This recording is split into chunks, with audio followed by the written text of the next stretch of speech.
create that room for myself. I found you always let me freely express myself and just be myself. I really appreciate that. That's important. Yeah. Sounds like super disappointing and angry at the same time. I don't think I'm disappointed at all. No. Okay. More anger. Just really not even angry at this point, like, because I know my limits. I know when to stop. I tell myself in ways that I've explored it that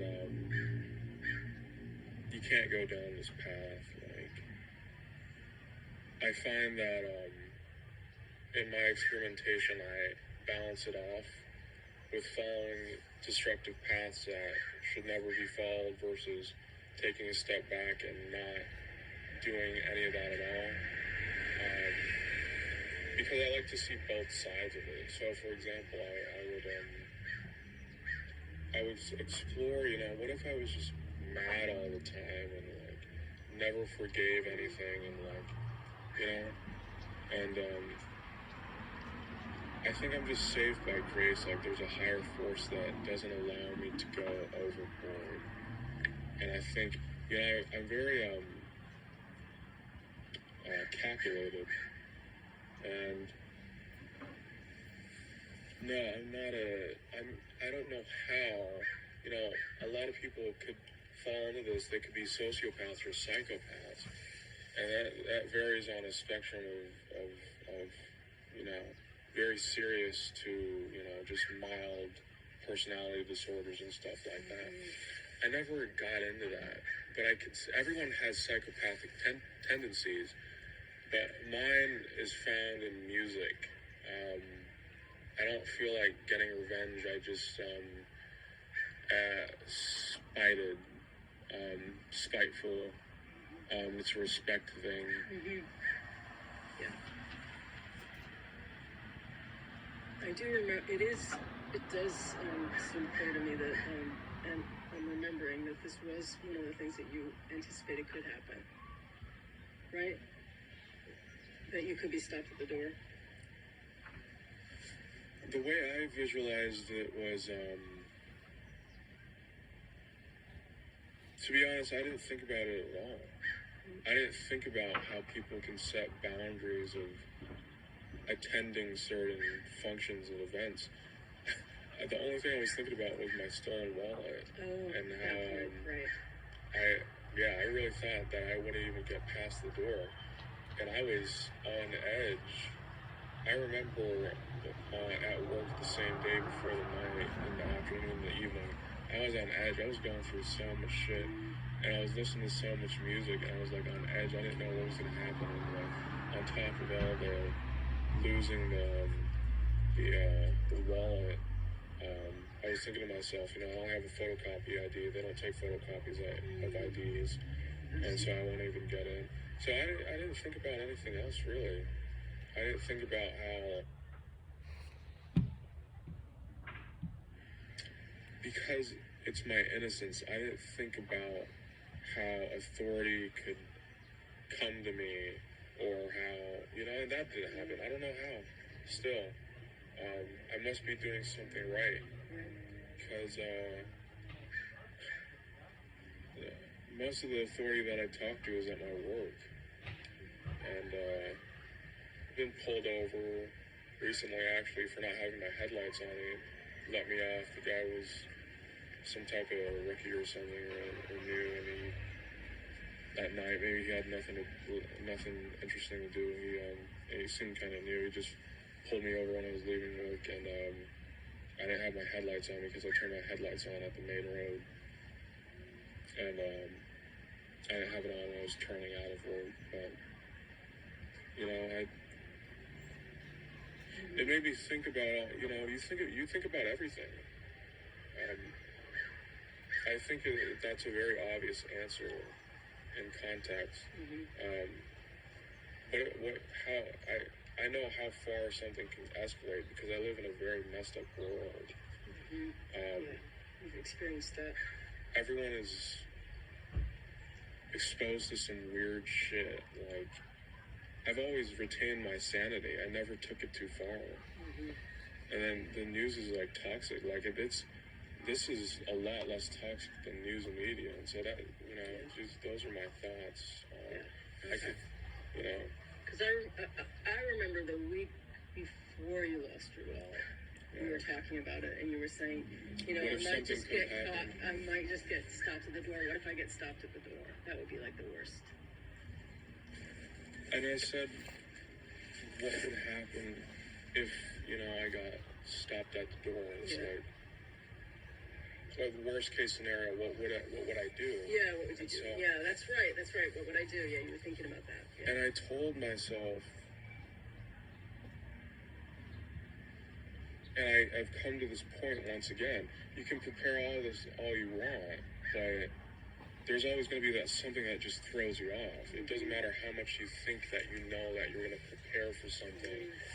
And so it happened. And I didn't surprise myself. So, I mean, I'm just thinking about all the deeper aspects of what's happened. You know, I think, you know, I am just crazy. And I'm okay with accepting that. I'm an artist. But if I'm crazy, then every single artist in the industry has to accept their craziness as well.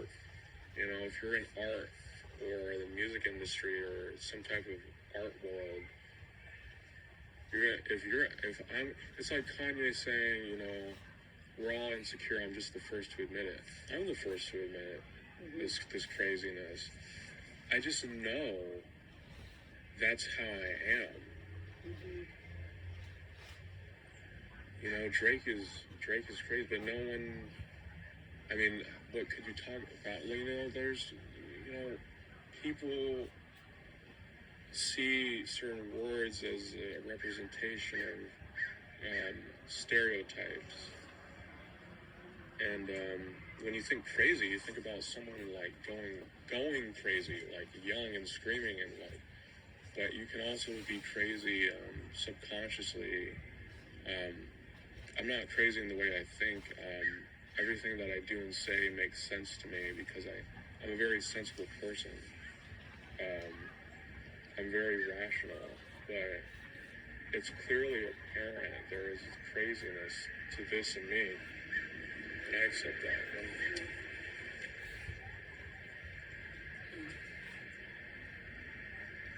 I can't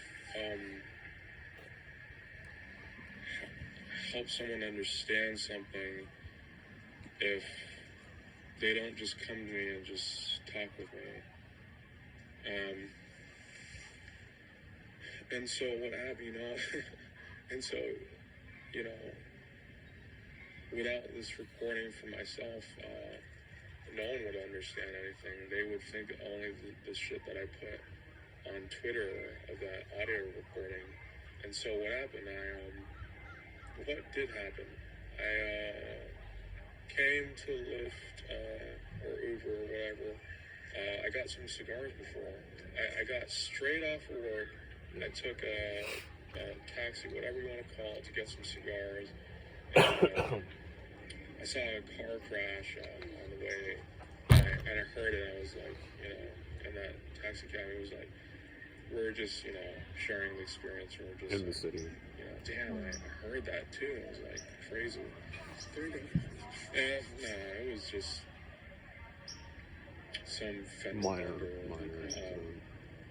Nothing serious. It was just, you know, some person who, you know, if I could say it was someone who didn't know how to drive, I probably want to be able to drive in the city.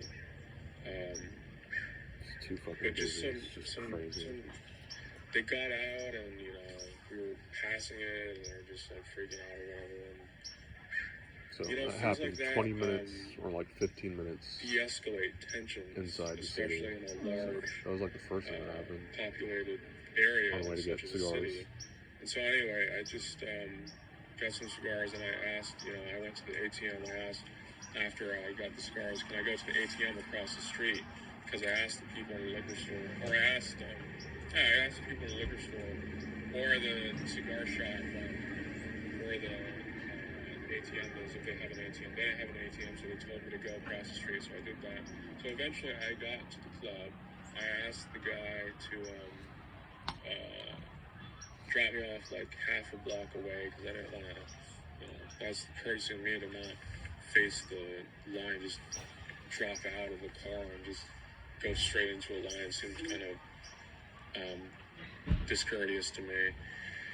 And so I was in that line. I felt like Eminem.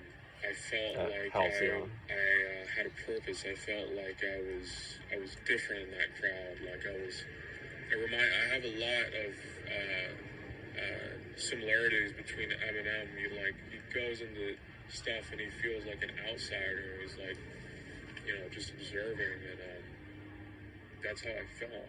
Like I felt like I knew who I was as my artist, alter ego. And so the line was going through, and there's some chick. There was like something that happened with this chick where they was like talking about don't answer that, or like he's just joking with you or whatever. And so she was offering to pay the security guard or something, and there's some weird shit things I don't pay attention to.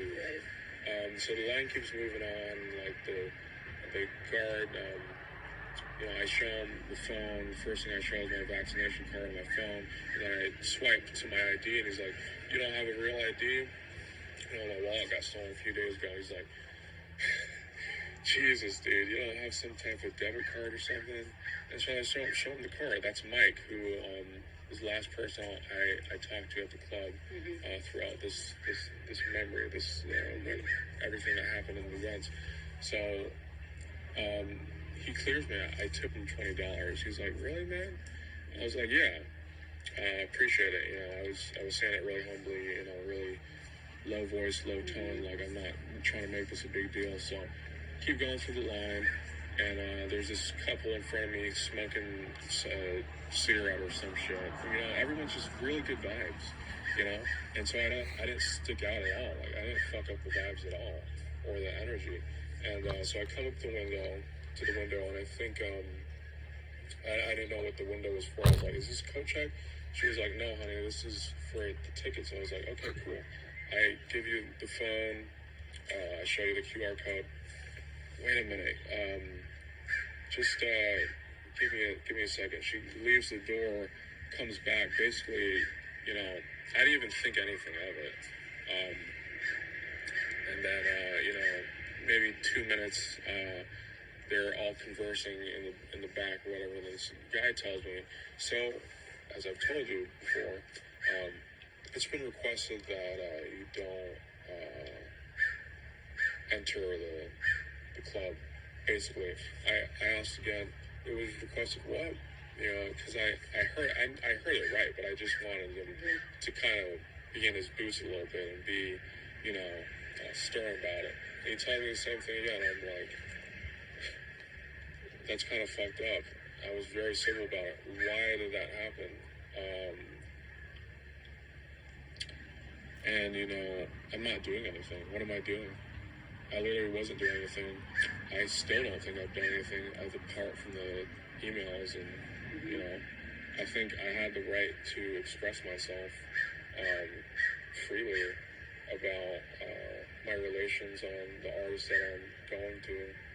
And no, I don't. To this day, I don't think I've said anything extreme. And so I'm like, okay, I try and find the contact for the management. I'm like, I'm not blaming you. You're doing the best that you can, but who are you, management? And like, we're talking about how no, it's their management. Just going back and forth, very civilly, Their very management rationally. meaning the show's management, like her management. Yeah, that was the management I was talking to for the club. Right. So there's a second security guard that I would have went to if I had clearance, and I just walked away. And I was telling them, if I get on the phone with their manager of the DJ, Mija, and talk with them, and they're able to say, okay, you can go in, and I give you the phone, and they say that, you know, would you let me in? And they're like, yeah. So I get on the phone, and I eventually get moved. I move over. I'm like, I talk to the security guard. I'm like, they don't let me in or whatever. The second security guard, he's like, you know, go over there, have, you know, just naturally, you know, we shifted, you know, like, naturally, rationally, like, to move over to this area of space, like that just happened. It wasn't forced or anything. It's just common sense. And so, you know, Mike comes over to me. He's like, you know, I discussed with him, you know, exactly how I talked with you right now, and like, you know, this is my general character of, you know, my courtesy. So this was actually the whole tone, the entire time. And even with Mike, you know, we went back and forth about stuff that I'm not even going to talk about or disclose because Did I lie? This is already personal enough to say all the things that, and I didn't need to explain myself, but that is the story. And eventually I told Mike, you know, put yourself in my shoes, and like, he's telling me over and over again, you know, using his security tactics, which is smart, to like let it go, you know, it's only 10 p.m., how about you just go and, you know, let it go, man. I'm like, how do I let this go? And like, put yourself in my shoes. Someone blocks you from a venue, and what are you gonna do? Of course you'd be upset. So he knew I was upset, and I was like, I did the same shit. I was like, can I make, you know, I am a little eccentric, you know, a little crazy, but I didn't think it was that crazy to ask him, you know, can I make the same type of audio recording that I'm doing right now? To, you know, I always feel, because I own a record label, it's records. I just feel like I have something to prove, like I need to, you know, and it would have helped, but he decided to say no and just walk away. So, about, Mike said that? Yeah. 30, 40 seconds later, you know, everyone's like damn, what happened? And, like, really getting tested and checked, and like I could have walked off, and you know, not have said anything, and then they would have had the upper hand to me. Like, I feel like I got dissed. So I opened up my phone.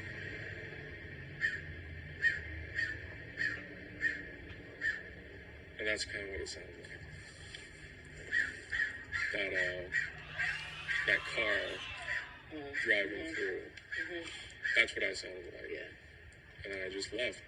And everyone, I didn't fuck up the vibe. People thought it was entertaining. I'm glad that I entertained. So that's the story.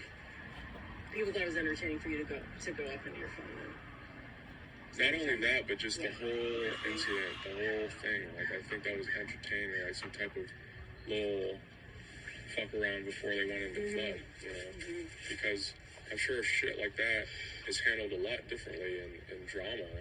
First of all, I know there's drama always when people are going to the club, but the way I handled it, I think was very with class and respect and dignity, and I wanted to save that so that people knew what I was thinking, and like, you know, not just perceiving me to be pissed off the whole time and like, you know, disrespecting a club and like, you know, being out of hand. That's not how it happened. And so people don't know that part.